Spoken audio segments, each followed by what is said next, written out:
Le Corbeau de Edgar Allan Poe. Une fois, sur le milieu lugubre, pendant que je méditais, faible et fatigué, sur maintes précieux et curieux volumes de doctrines oubliées, pendant que je donnais de la tête, presque assoupi, soudain, il se fit un tapotement, comme de quelqu'un frappant doucement, frappant à la porte de ma chambre. C'est quelques visiteurs, murmurai-je, qui frappent à la porte de ma chambre.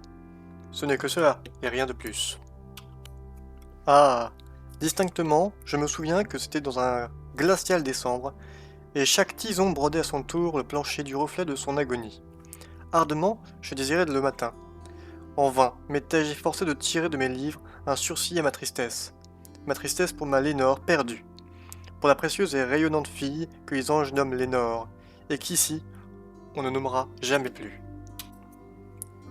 Et le soyeux, triste et vague bruissement des rideaux pourprés me pénétrait, me remplissait de terreurs fantastiques, inconnues pour moi jusqu'à ce jour, si bien qu'enfin, pour apaiser le battement de mon cœur, je me dresserai, répétant ces quelques visiteurs qui sollicitent l'entrée à la porte de ma chambre, quelques visiteurs attardés sollicitant l'entrée à la porte de ma chambre.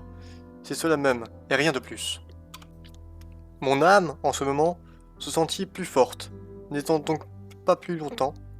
Monsieur, dis-je, ou madame. En vérité, j'implore votre pardon, mais le fait est que je somnolais, et vous êtes venu frapper si doucement, si faiblement, vous êtes venu taper à la porte de ma chambre, qu'à peine étais-je certain de vous avoir entendu. Et alors, j'ouvris la porte, toute grande. Les ténèbres, et rien de plus. Scrutant profondément ces ténèbres, je me tins longtemps plein d'étonnement, de crainte, de doute, rêvant des rêves qu'aucun mortel n'a jamais osé rêver. Mais le silence ne fut pas troublé, et l'immobilité ne donna aucun signe. Les seuls mots proférés fut un nom chuchoté. Lénore. C'est moi qui le chuchotai, et un écho, à son tour, murmura ce mot. Lénore. Purement cela, et rien de plus. Rentrant dans ma chambre, et sentant en moi toute mon âme incendiée, j'entendis bientôt un coup un peu plus fort que le premier. Sûrement, dis-je, sûrement, il y a quelque chose aux jalousies de ma fenêtre. Voyons donc ce que c'est, et éclairons ce mystère. Laissons mon cœur se calmer un instant, et éclairons ce mystère. C'est le vent, et rien de plus. Je poussa alors le volet, et, avec un tumultueux battement d'ailes, entra un majestueux corbeau, digne des anciens jours. Il ne fit pas la moindre révérence, il ne s'arrêta pas, il n'hésita pas une minute, mais, avec la mine d'un lord ou d'une lady, il se percha au-dessus de la porte de ma chambre. Il se percha sur un buste de Pallas, juste au-dessus de la porte de ma chambre. Il se percha, s'installa, et rien de plus. Alors, cet oiseau d'ébène, par la gravité de son maintien et la sévérité de sa physionomie, induisant ma triste imagination à son sourire. Bien que ta tête, lui dis-je, soit sans huppe et sans cimier, tu n'es certes pas un poltron, lugubre et ancien corbeau, voyageur parti des rivages de la nuit. Dis-moi quel est ton nom seigneurial aux rivages de la nuit plutonienne. Le corbeau dit, jamais plus. Je fus émerveillé que ce disgracieux volatile entendit si facilement la parole. Bien que sa réponse n'eût pas eu bien grand sens, et ne me fût pas d'un grand secours, car nous devons convenir que jamais il ne fut donné à un homme vivant de voir un oiseau au-dessus de la porte de sa chambre, un oiseau ou une bête sur un buste sculpté au-dessus de la porte de sa chambre, se nommant d'un tel nom que jamais plus. Mais le corbeau, perché solitairement sur le buste placide, ne proféra que ce mot unique, comme si, dans ce mot unique, il répandait toute son âme. Il ne prononça rien de plus, il ne remua pas une plume, jusqu'à ce que je me prisse à murmurer faiblement. D'autres amis se sont déjà envolés loin de moi, vers le matin. Lui aussi, il me quittera, comme mes anciennes espérances déjà envolées. L'oiseau dit alors, jamais plus.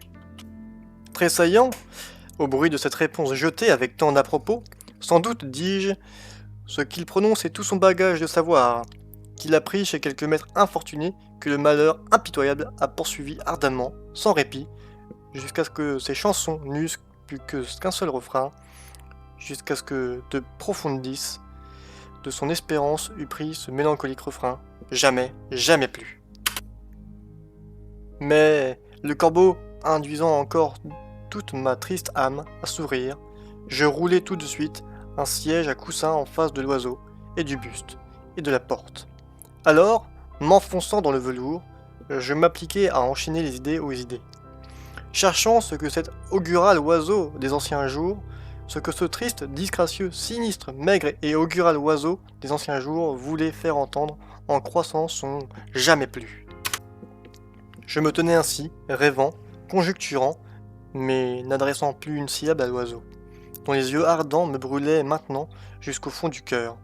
Je cherchais à deviner cela, et plus encore, ma tête reposant à l'aise sur le velours du coussin qui caressait la lumière de la lampe, ce velours violet caressé par la lumière de la lampe que sa tête, à elle, ne presserait plus. Ah, jamais plus. Alors, il me sembla que l'air s'épaississait, parfumé par un encensoir invisible que balançaient des séraphins, dont les pas frôlaient le tapis de la chambre. « Infortuné !» m'écriai-je. « Ton Dieu t'a donné par ses anges, il t'a envoyé du répit et du Népenthes dans tes ressouvenirs de Lénore. Bois, oh, bois ce bon Népenthes, et oublie cette Lénore perdue. » Le corbeau dit « Jamais plus. »« Prophète, dis-je, être de malheur, oiseau ou démon, mais toujours prophète, que tu sois envoyé du tentateur, ou que la tempête t'ait simplement échoué, naufragé, mais encore intrépide sur cette terre déserte, ensorcelée, dans ce logis par l'horreur hantée, dis-moi sincèrement, je t'en supplie, existe-t-il ici un baume de Judée?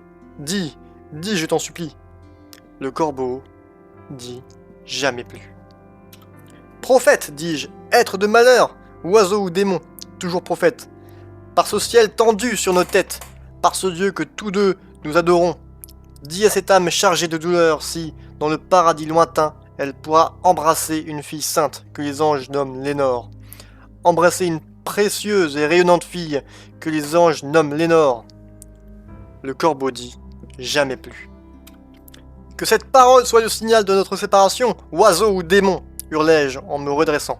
« Rentre dans la tempête, retourne au rivage de la nuit plutonienne.